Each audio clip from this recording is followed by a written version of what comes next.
How's it going, everybody? I'm at Kyle's house right now. This is Leopazzo TV, Reef Tank Addiction. Super excited to be featuring this gorgeous 410-gallon saltwater coral reef fish tank. Kyle, thank you so much for having me here today. Why don't you go ahead and introduce yourself so we can literally jump in this tank and start learning as much as we can about it. Yeah, my name's Kyle. I've been in the hobby for about 6 years, and other than that, I started out with a 29-gallon BioCube, and it just kind of snowballed into this thing. So you know what, I want to take a closer look at some of these corals here in your tank and some of these zoas and mushrooms and assorted corals that you have here. I want to take a nice close look at some of them. If you, I don't know, you're looking at the screen here in the camera, you can go through some of the names here. What's this brownish one? That's a Kenya? Kenya tree, yeah. Right. And that is all from the colony down there, which I bought actually as a frag. It's way on the other side. Okay, we'll get to that side in a bit. The Kenya trees go nuts. I rip them out all the time. And then past that, I just started going nuts with mushrooms. Whenever I found a mushroom colony, I guess, that I liked, I just started throwing them in, not from all over the place. So you notice quite a bit of mushroom growth, it looks like, because I'm sure you didn't get them like that. A lot of them are splitting.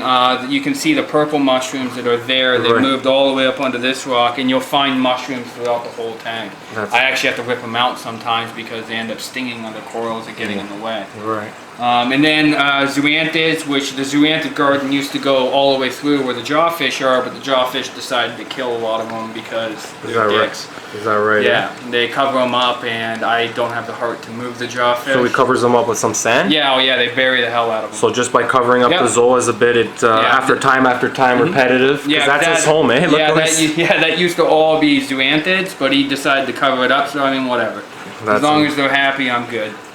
They are actually my favorite fish. What about these hammers back here? Yeah, the hammers, the branching hammers, I bought them a lot smaller than that, and they're going nuts as too. I ended up taking that whole rock out, drilling a bunch of holes, and breaking apart the colony because it was growing really strangely. Right. So I had to break it apart just to spread it out. Other than that, there's Xenia here and there. There's the SPS stuff I'm starting with. Gorgonians, green star polyps. I mean, really all simple. What's this elegance here, eh? It looks like an anemone. It's so big and full, eh? Yeah, it's a pink tip elegance. I don't know if it's from Australia. I assume it is. I've had that for a long time. Wow, it looks super big. I can't even see the base of it at all. What about this torch over here? I can see. Yeah, the torches I've had. There's one in the back that just never seems to open, but I've had it forever, and it seems to be doing that always. So I mean, whatever. Oh yeah, that one back there. Yeah, it's been open like that for like 3 years. So I guess that's how it's gonna look, I guess. And then I have some pike organ that everything that touches it breaks it. So it's like mine's pretty fragile too. I learned. So I don't know how good of a coral that is to keep. Exactly. That's a good experience, so now you know, right? Yeah. You don't know until you try it. Yeah, and then I have Gorgonians. Right now I'm in like a Gorgonian thing. So little phase right there, yeah. I'm buying a bunch of Gorgonians. Now I just have a standard plate coral. I've had that plate coral for 6 years. This plate right here. Yeah, it started out probably, I don't know, 3 inches. Yeah, I was going to say, like 5. That's like a standard size, 3 inches, give or take, and this guy at least a good 5-6 inches. Yeah, so I've had him for 6 years almost, that guy. I think I had him in my BioCube, and he's moved ever since. Good stuff. And then I have this chalice that I've had, and that's grown from a frag, actually. This chalice here? Yeah, so that was a 2-inch by 1-inch frag when it started. How big is that now? 15 inches probably. Exactly. Something like that. Then I have standard more green star polyp just because why not? And then more Kenya trees since it spreads everywhere. What about this orange one right here? What is this one? Those are Gorgonians. Those are actually non-photosynthetic. Okay. Why not? And they've actually been doing well, and they're actually starting to grow, so I'm happy with those. They're growing on you, eh? Yeah. So they're non-photosynthetic. Yeah, so I have to actually feed them, which I don't feed them much, but they're still growing.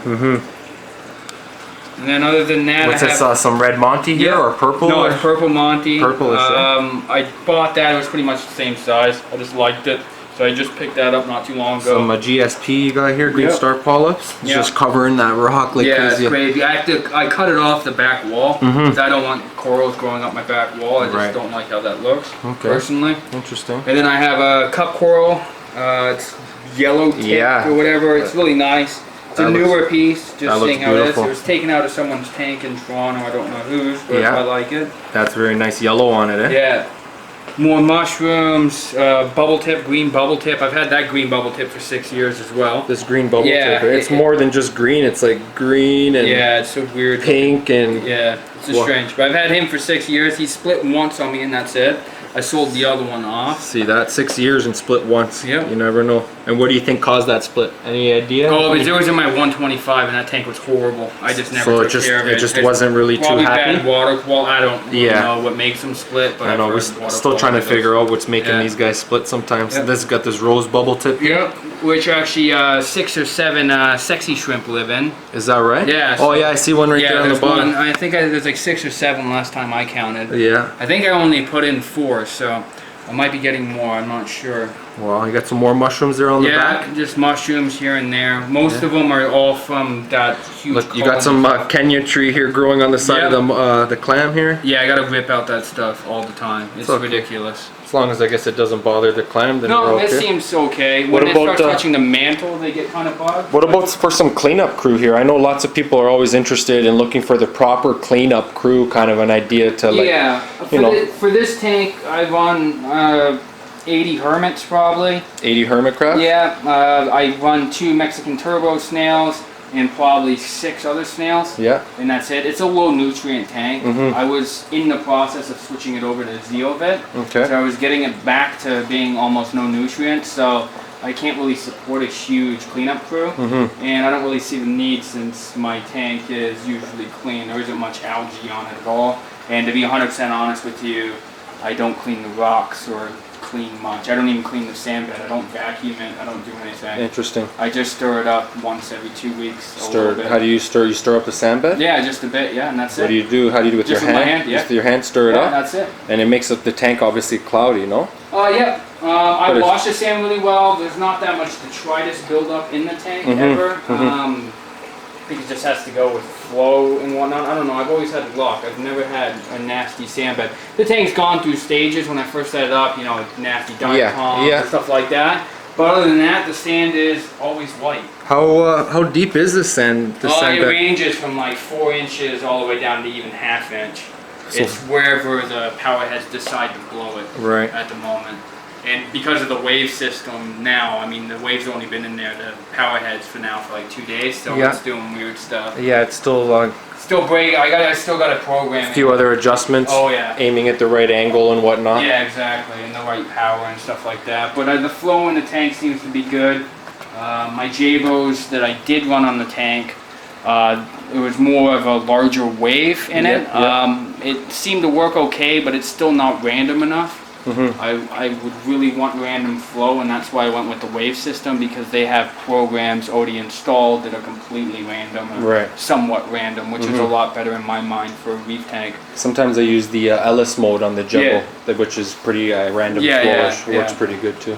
Yeah, so wow. I like them. I mean, they're okay.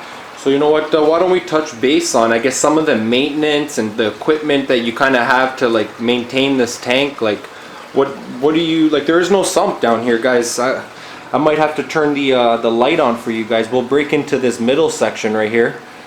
What's this? Why don't you touch base with this briefly? Yeah, what so this is? it's my apex wall. This is what runs the tank. Here, I got a light. See, does that help? Yeah, you know what? I got a flash on the camera. I might have to turn it on. Yeah, okay. Yeah, it's dark in here. Okay, so you know what? We'll touch back base on this in a little bit right now, but we'll start from the top, I guess. Yeah, okay. And then we'll turn on the light and we'll take a little bit closer look down here and see what's going on. Yeah.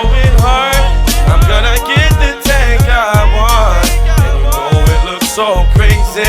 It's amazing. I've been working all this time.